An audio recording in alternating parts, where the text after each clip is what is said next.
people tend to plan so that they know and are prepared for certain outcomes that they want to go a certain way.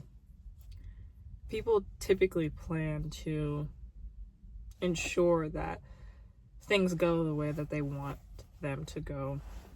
And I mean, this world has taught us that planning is good. You know, you can plan as much as you want for your expected outcome of whatever it is that you're trying to achieve or trying to get.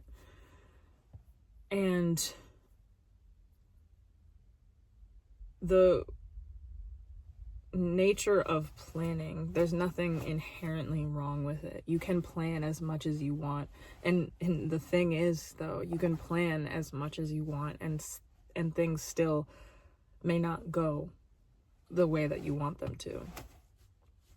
And I'm sure this has happened to a lot of people before, where you plan something, you think it's going to happen, you're sure of it, there's absolutely no doubt in your mind, and then it doesn't happen. It doesn't happen the way that you want at all. And that's when worry and fear come into play. That this certain situation that you planned so long and so much for, and it turns out it doesn't go the way that you wanted it to.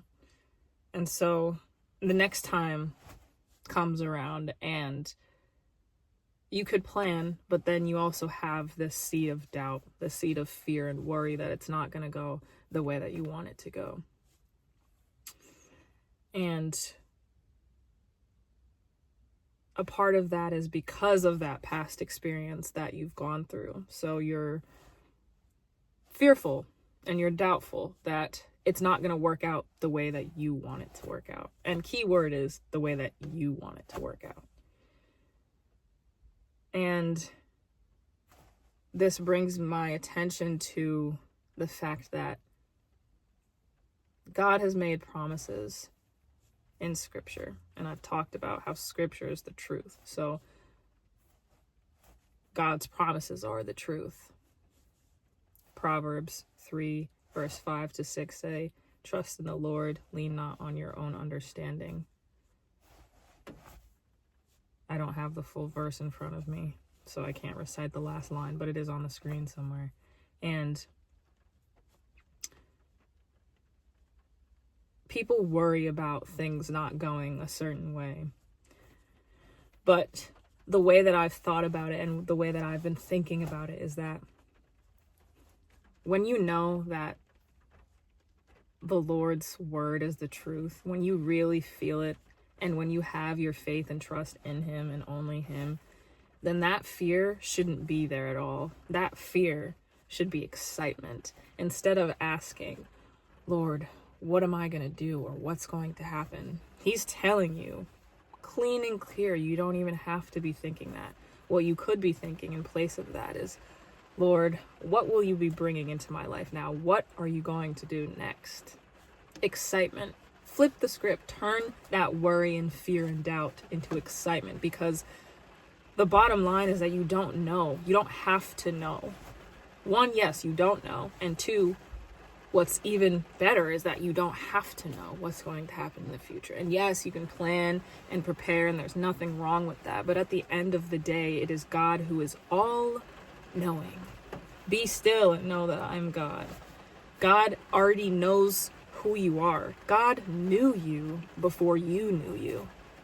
So how do we continue to worry about what's in the future, what's to come, when God has already told us? He already told us that our lives are in His hands. He will fight our battles for us if we cast our worries and doubts and fears and anxieties on Him. Ooh.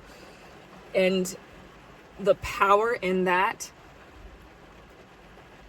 means so much to keep going, to not worry, but to be excited about what's going to happen. Excited about not knowing. Because you already know. The thing that you are absolutely sure about is that God has you in your hands. God has you in His hands. And that's what keeps me going.